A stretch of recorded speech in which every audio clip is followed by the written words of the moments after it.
Hello dear students,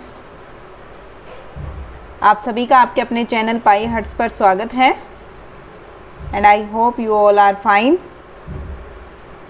today we are going to do the basic of chapter number 9, sequence and series.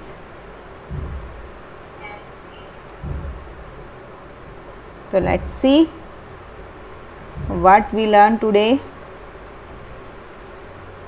Okay, first is, देखिए सीक्वेंसेस। What is sequences? आपको बोला गया है यहाँ पे n जो है नेचुरल नंबर को डिनोट कर रहा है। यहाँ पे मीन्स n जो है आपका नेचुरल नंबर है, x जो है नॉन एम्प्टी सेट है आपका। ए सीक्वेंस और ए प्रोग्रेशन, आप सीक्वेंस बोल सकते हैं या प्रोग्रेशन बोल सकते हैं, जिसकी मैपिंग किस तरीके से होती है आपका f map n tends to x। Means आपका जो डोमेन है वो नेचुरल नंबर होता है और जो आपका को डोमेन है वो है नॉन एम्प्टी सेट। मीन्स आपके पास जो भी फंक्शन है, स्मॉल n लिख देती हूँ, मीन्स आपने नेचुरल नंबर से कोई नंबर यहाँ पे उठाया जिस पे आप फंक्शन की वैल्यू बता रहे हैं और वो फंक्शन की वैल्यू है आपकी xn। देखिए यहाँ पे आपको बताया गया है कि जो डोमेन होता है आपका डोमेन ऑफ f, जैसा कि अभी मैंने आपको बताया कि ये आपका डोमेन होता है और डोमेन जो है वो क्या है, नेचुरल नंबर है। क्लियर?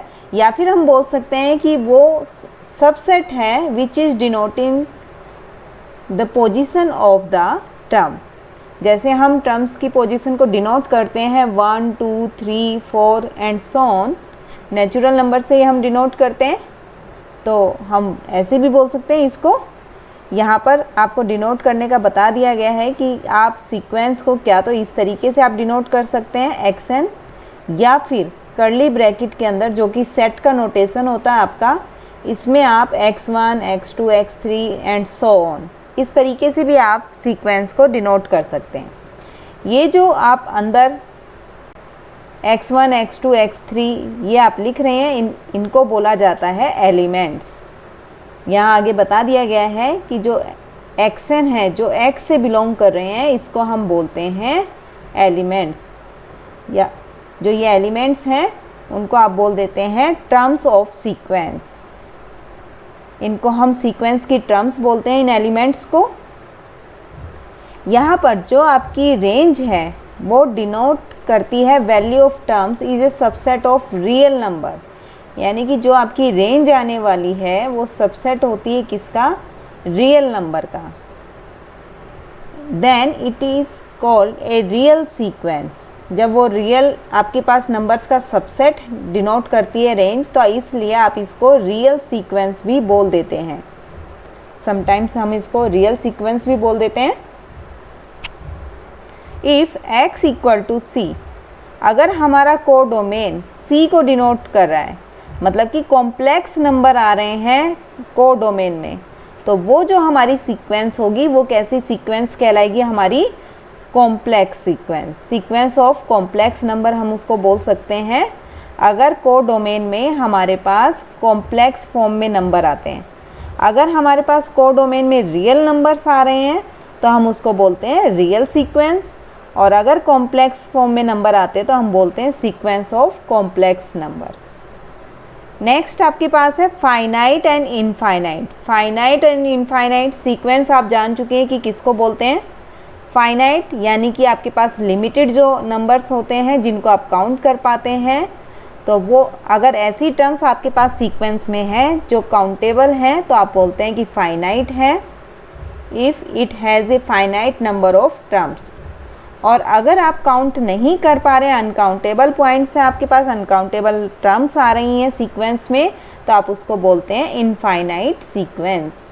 मीन्स अगर आप काउंट कर पाएँ तो फाइनाइट, और काउंट नहीं कर पाए तो इनफाइनाइट। नेक्स्ट है सीरीज़। देखिए सीरीज़ बनती है सीक्वेंस से। सीक्वेंस जो है, सीक्वेंस में जो हमारी टर्म्स आती हैं, जो उनको अगर हम सम के रूप में लिख दें तो वो सीरीज़ कहलाती है। जैसे कि हमने देखा था x1, x2, x3 ये सीक्वेंस थी हमारी। जब हम इसको इस तरीके से एक्सप्रेस करें, इन सभी का सम करके डिनोट करते हैं, तो वो कहलाती है आपकी सीरीज़। ये सीरीज़ फाइनाइट और इनफाइनाइट हो सकती है। अगर आपके पास सीरीज़ के अंदर आपके पास जो एलिमेंट्स हैं जिनका आप सम निकाल रहे हैं, अगर वो फाइनाइट है, काउंटेबल हैं, तो आप बोलते हैं कि फाइनाइट सीरीज़ है। अगर आपके पास वो इन्फिनिटी तक जा रहे हैं नंबर्स, तो आप बोलते हैं कि वो सीरीज़ कैसी होगी, इनफाइनाइट सीरीज़। सीरीज़ को शॉर्ट में लिखने का तरीका है कि आप सम ऑफ, क्योंकि देखिए सभी सीक्वेंसेस के एलिमेंट्स का हम सम करते हैं। ये हमारे पास टर्म्स थी और ये जो k है अगर 1 से n तक वेरी कर रहा है, मतलब हम काउंट कर पा रहे हैं, तो ये कहलाएगी आपकी फाइनाइट सीक्वेंस, जिसको शॉर्ट में हम इस तरीके से लिख देते हैं। और अगर ये k आपका 1 से लेके इन्फिनिटी तक जाता है, मतलब आप नहीं बता सकते कितनी टर्म्स हैं, तो ये आपकी कहलाती हैं इनफाइनाइट, सॉरी यहाँ पर आप लिखेंगे इसको सीरीज़, क्योंकि हमने सम निकाला है। इसी तरह ये कहलाएगा आपका इनफाइनाइट सीरीज़। क्लियर है? नेक्स्ट आपके पास है एपी। एपी अर्थमेटिक प्रोग्रेशन, जो आपने 10th क्लास में भी पढ़ा है कि एपी जो है आप किस तरीके से फाइंड करते हैं। यहाँ आपको बताया गया है, it is a sequence in which each term except the first is obtained by adding a fix number positive और negative to the preceding terms. देखिए अगर हम एक फर्स्ट टर्म में एक फिक्स टर्म ऐड करते हैं, वो टर्म आपकी पॉजिटिव भी हो सकती है और नेगेटिव भी हो सकती है। एक फिक्स नंबर को जब हम ऐड करते हुए चलते हैं और नेक्स्ट वाली टर्म लेके आते हैं, तो ये जो प्रोसेस होती है हमारी, वो कहलाती है अर्थमेटिक प्रोग्रेशन, जिसको हम डिनोट करते थे, आपने 10th में सीखा था, A1, A2, A3 up to AN। और इसको आप कैसे लिखते हैं, जैसे कि मान लीजिए A है, इसमें आपने फिक्स टर्म ऐड की D, ये कोई भी नंबर हो सकता है पॉजिटिव और नेगेटिव। फिर से आपने सेकंड में फिर से D ऐड किया तो ये बना 2D, फिर से आप D ऐड करेंगे तो ये बनेगा 3D। इस तरीके से एक फिक्स नंबर आप ऐड करते हुए जा रहे हैं पहली वाली टर्म में, तो आपके पास जो नेक्स्ट टर्म मिलती है, तो ये हमारी कहलाती है फिर AP, यानी कि अर्थमेटिक प्रोग्रेशन, जिसको आप इस तरीके से भी लिख सकते हैं, AN+1 जो है वो कैसे मिला हमें, AN+D करके। क्लियर है? यहाँ D जो होता है ये होता हमारा कॉमन डिफरेंस। A जो है ये कहलाता है फर्स्ट टर्म। आप इसमें L भी देखेंगे जो कि होती है लास्ट टर्म, जिसको आप AN से भी डिनोट करते हैं, लास्ट टर्म, जिसको आप AN से भी दिखा देते हैं। यहाँ जो N आप यूज़ करते हैं ये होती है नंबर ऑफ टर्म्स, यानी कि कितनी टर्म्स आप इसमें यूज़ कर रहे हैं, कौन सी टर्म आपको फाइंड करनी है। SN जो है वो होता है sum of N terms. AP की ये नोटेशंस हैं। तो देखिए जब जनरल हम टर्म निकालते हैं, तो जनरल टर्म निकालने के लिए AP में आप कैसे लिखते हैं फॉर्मूला, AN बराबर में A+N-1D। और अगर आपको लास्ट से nth टर्म फाइंड करनी है, देखिए ये फॉर्मूला आपके लिए नया है, लास्ट से अगर nth टर्म निकालनी है तो आप कैसे निकालते हैं, L माइनस में N-1 इंटू D। L आपको बताया गया था, आखिरी आपके पास जो अंतिम पद होता है, लास्ट टर्म जो आती है वो आपका L होता है। क्लियर है?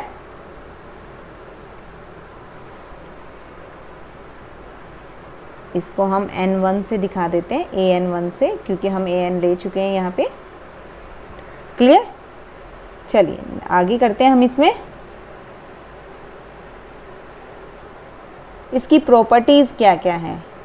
If a constant is added to each term, अगर हम एक कांस्टेंट ऐड करते हैं AP में, तो जो हमें सीक्वेंस मिलती है, नई सीक्वेंस जो मिलेगी, उसमें जो कॉमन डिफरेंस है वो सेम रहेगा।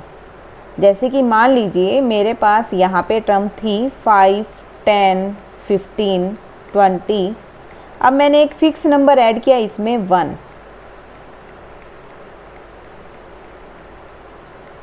तो आप देखेंगे कि अब ये आपके पास बन गई है 6, 11, 16 एंड सो ऑन। तो हमसे कहा गया कि जो आपकी एपी स्टार्टिंग में थी और जब आपने एक फिक्स नंबर ऐड किया तो इन दोनों का कॉमन डिफरेंस यानी कि डी जो है वो सेम होगा। तो देख लेते हैं 10 - 5 यानी कि 5 आता है, और यहाँ डी जो है 11 - 6 यानी कि 5। तो डिफरेंस आपका सेम आता है अगर आप एक कांस्टेंट ऐड करते हैं एपी में। सेकंड कहता है अगर आप कांस्टेंट सब्ट्रैक्ट करते हैं तो जो आपकी रिजल्टेंट जो नई आपकी एपी बनती है उसका जो कॉमन डिफरेंस है वो पहले वाले के जैसा ही रहेगा, having the same common difference. आप चाहे ऐड करें या सब्ट्रैक्ट करें, आपका जो कॉमन डिफरेंस है वो सेम रहने वाला है। इसी तरह अगर आप हर एक टर्म को मल्टीप्लाई करते हैं कांस्टेंट से तो जो रिजल्टेंट सीक्वेंस मिलेगी वो भी आपकी कैसी होगी, एपी ही होगी।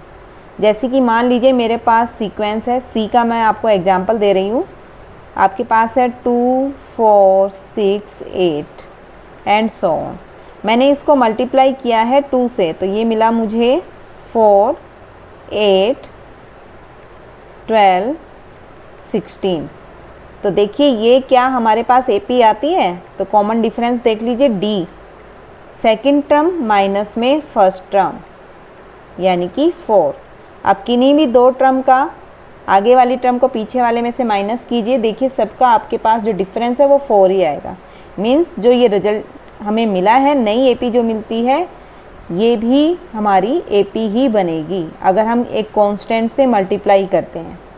क्लियर। नेक्स्ट आपके पास है if each term of AP is divide by a non zero constant. जब आप डिवाइड करते हैं किसी को तो नॉन जीरो कांस्टेंट से आपको डिवाइड करना होता है, जिसको कि मैं यहाँ लेके चल रही हूँ के। Then the resultant sequence is also an AP. तो जो आपको सीक्वेंस मिलती है वो भी एपी ही कहलाएगी, और वहाँ पर कॉमन डिफरेंस जो है आपका कितना बन जाएगा, 1/k। ये आपका कॉमन डिफरेंस आ जाता है फिर वहाँ पर। इसके बाद है sum to n terms in AP. Sum of n terms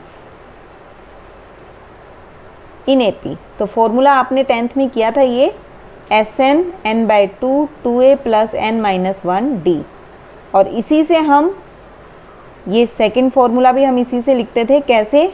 आपने Sn लिखा n/2, 2a को मैं लिख सकती हूँ a + a n-1d। तो देखिए क्या इस टर्म को, ये लास्ट टर्म है हमारी, तो क्या इसको हम लिख सकते हैं l। तो ये हो जाएगा Sn = n/2 a + l। जब आपके पास AP में लास्ट टर्म गिवन होती है तो आप इस फॉर्मूले का यूज़ कर लेते हैं, और लास्ट टर्म नहीं गिवन तो आप फर्स्ट इसका यूज़ करेंगे। नेक्स्ट है अर्थमेटिक मीन। देखिए अगर आप एक सिंगल इंसर्ट करते हैं, सिंगल अर्थमेटिक मीन में a और b के बीच में आपने इंसर्ट किया a। मान लीजिए आपने एक नंबर यहाँ पर इन दोनों के बीच में एक नंबर आपने लिखा है a r इन AP। तब आप इसका a जो है वो कैसे फाइंड करेंगे, first term plus last term divide by 2। Clear है। अगर आपने दो नंबर्स के बीच में आपको फर्स्ट टर्म गिवन है और लास्ट टर्म गिवन है और आपको बोला गया है कि बीच वाली टर्म आप बताइए, तो इन दोनों को ऐड करके आप डिवाइड बाय 2 कर देंगे। अगर आपको बोला गया है कि n टर्म्स आप बीच में इसमें लिख रहे हैं, a1 से an तक अगर हम लिखें और ये हमें AP दी हुई है, तो आपका अर्थमेटिक मीन आप कैसे निकालते हैं, a + n b - a/n + 1। Clear है। देखिए a जो है आपकी फर्स्ट टर्म है और b जो यहाँ पर है वो है लास्ट टर्म। तो टोटल यहाँ टर्म्स हो गई है। देखिए आपने n टर्म्स इंसर्ट की है तो टोटल टर्म्स इसमें आ रही है n + 2। तो यहाँ से आप an इस तरीके से आप फाइंड कर सकते हैं। Clear? Sum of n am terms, अगर हमें अर्थमेटिक मीन की n टर्म्स का सम निकालना है तो आप किस तरीके से निकालते हैं, ये n a करके। यहाँ पर आपको बोला गया है अगर आपको AP में 3 नंबर सिलेक्ट करने हैं तो आप 3 नंबर किस तरीके से सिलेक्ट करेंगे, a minus D, a plus D. इससे आपका क्वेश्चन काफ़ी इजी बन जाता है। अगर आप इस तरीके से 3 नंबर आपको सिलेक्ट करने हैं तो आपको ये 3 नंबर ध्यान रखने हैं। अगर आपको 4 नंबर में AP बनानी है तो आप इस तरीके से लिखेंगे a minus 3d, a minus D, a plus D, a plus 3d। देखिए हर एक का डिफरेंस जो है वो आ रहा है 2d। 5 नंबर में अगर आपको AP बनानी है तो आप ये वाले 5 टर्म्स लेंगे, a minus 2d, a minus D, a plus D और a प्लस 2d। नेक्स्ट है GP यानी कि ज्योमेट्रिक प्रोग्रेशन, जिसको हम शॉर्ट में GP बोल देते हैं। ये हमें कैसे मिलती है, देखिए सीक्वेंस जो है in which each term except the first is obtained by multiplying the previous term by a non zero constant called the common ratio. जैसे हमें बताया गया कि मान लीजिए फर्स्ट टर्म है, अब हम इसको एक नॉन जीरो नंबर से मल्टीप्लाई कर रहे हैं जिसको हमने लिखा r। ये जो r है ये कहलाता हमारा कॉमन रेशो और a जो है ये कहलाएगा आपका फर्स्ट टर्म। तो आप जनरली कैसे लिखते हैं GP को, AR स्क्वायर, इस तरीके से आप लिखते जाते हैं। R की पावर्स आप इंक्रीज करते जाएंगे। तो कॉमन रेशो निकालने का फॉर्मूला क्या होता है, second term divide by first term equal होना चाहिए आपका थर्ड टर्म अपॉन में सेकंड टर्म। अगर ये इक्वल आता है तो उसको आप बोल देते हैं कि वो उसका रेशो है। R मीन्स रेशो, यहाँ पे डिनोट कर रहा है, जिसको हम इस तरीके से निकालते हैं। L जैसा कि हमने पीछे देखा लास्ट टर्म होती है, N जितनी नंबर ऑफ टर्म्स आपसे बोली गई हैं, SN होता है sum of n terms. General term of GP हम कैसे लिखते हैं, AN जो है अगर आपको लिखना है तो आप लिखते हैं AR की पावर n माइनस 1। तो मान लीजिए आपको फिफ्थ टर्म निकालनी है तो आप कैसे लिखेंगे, AR की पावर 5 माइनस 1 यानी कि AR की पावर 4। तो आप यहाँ देखेंगे फिफ्थ टर्म आपकी आएगी AR की पावर 4। इसके बाद अगर आपको लास्ट टर्म से nth टर्म निकालनी है, देखिए ये था स्टार्टिंग से अगर आपको निकालनी है, अगर आपको पीछे से लास्ट nth टर्म मैं बोलूँ आपको कि लास्ट से आप 10th टर्म निकालिए तो फॉर्मूला क्या होगा, L इक्वल टू AR की पावर n माइनस 1 सेम रहने वाला है। एंड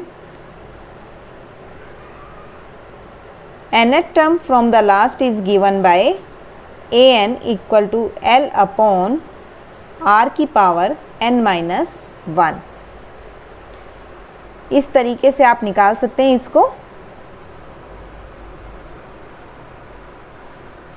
लास्ट से अगर nth टर्म आप निकालते हैं तो आप ये वाला फॉर्मूला अप्लाई करेंगे। जनरल टर्म की हेल्प से आप ये फॉर्मूला अप्लाई करेंगे। इसके बाद आपके पास फाइनाइट सीरीज और इनफाइनाइट है GP के अंदर।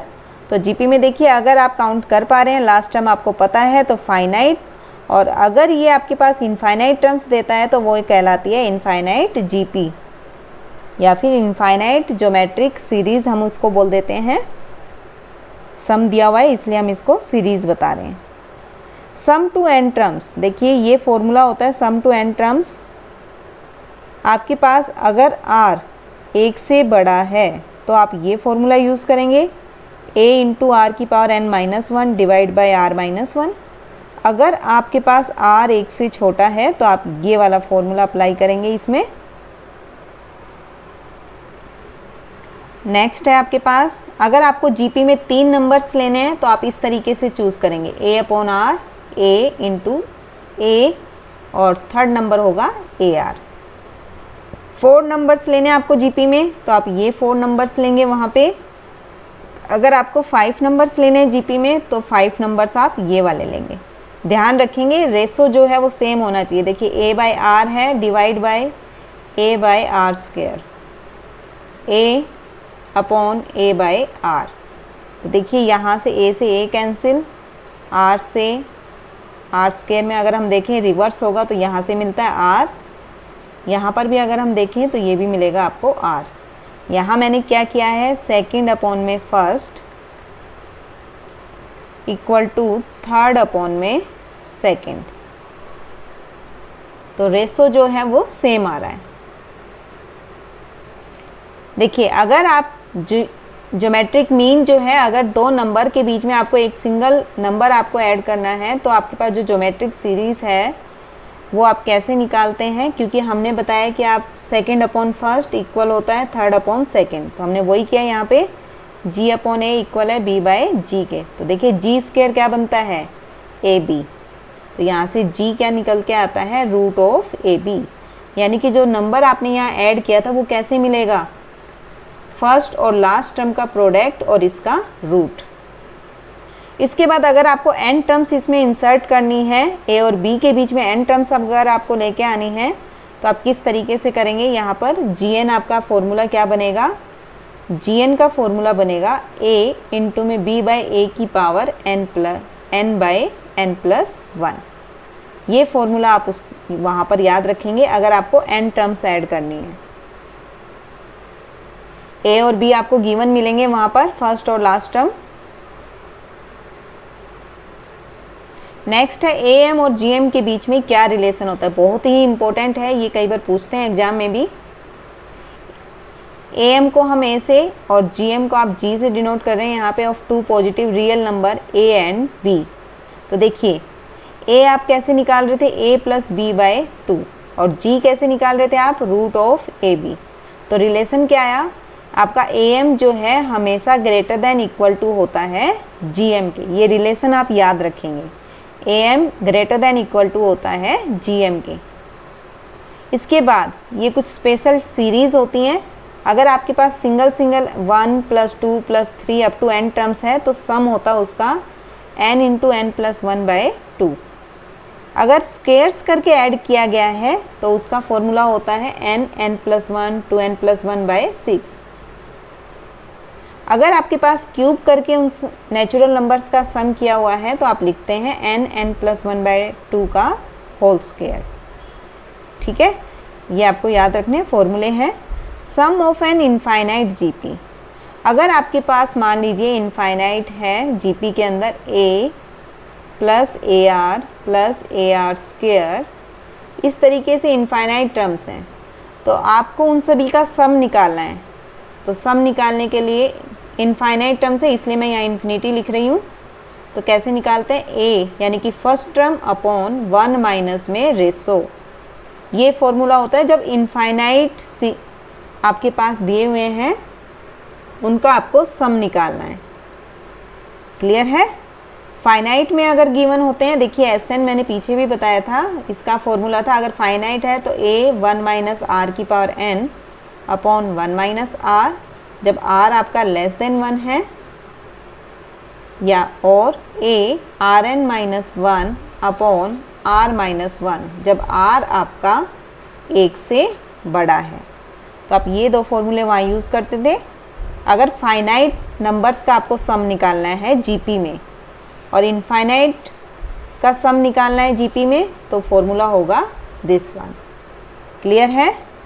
ये था हमारा बेसिक जो हम पूरे चैप्टर में करने वाले हैं जिनके क्वेश्चंस, तो आप इसको अच्छे से देखिए, समझिए, ताकि आपको क्वेश्चंस जब हम करेंगे तो उसमें आपको कोई भी प्रॉब्लम नहीं रहेगी। तो मिलते हैं हमारी एक्सरसाइज में। जब तक आप अपना ध्यान रखिए और प्रैक्टिस करते रहिए।